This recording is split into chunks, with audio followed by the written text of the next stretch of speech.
guys. So I wanted to do a video about the book I'm reading right now, which is Fallen Angels.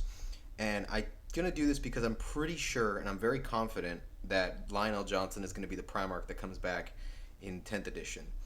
But something I actually read in this book that it kind of alludes to maybe some of the issues he's going to have when he comes back is pretty interesting, honestly. And it's in I think it's the ninth chapter, but it's going to be on page 205. This is during a conversation where one of his interrogator chaplains, Nemiel, which one is one of the original Knights of the Order, is talking to Johnson about the remaining governor from the planet that they just saved.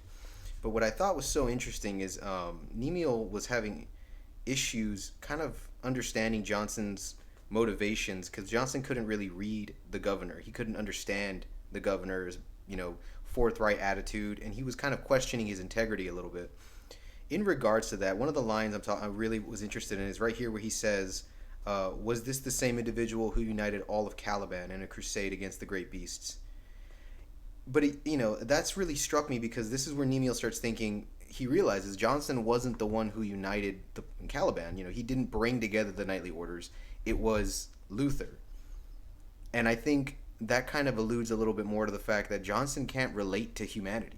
Johnson's just like a lot of the Primarchs have that same issue where they're just so highly above normal humans that they just don't really understand them very well.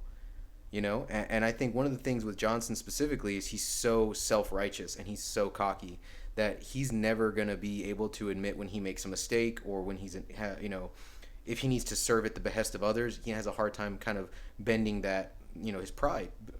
And I think one of the things he's going to deal with is when he comes back and he sees that, Gilliman here is running the Imperium and he's going to claim that it's at the behest of his father.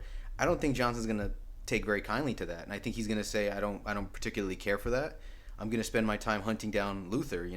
He may not admit that he's hunting Luther, but he's going to say, I have other matters to attend to or something. And he's probably going to spend most of his time trying to find his former best friend, former second in command, just to kill him. Because I think overall, that betrayal was more impactful to him and more, it hurt his pride way more than anything else. And I don't think he could give two effing hells about the Imperium at this point. And honestly, I'm really excited to see how they try to have that interaction between him and Gilliman, trying to both talk about what the Imperium looks like, 10,000 years later, and how it's changed so much from their original dream.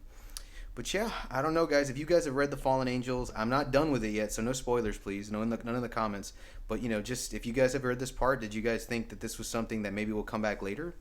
If you guys think any other Primarchs are going to come back, let me know.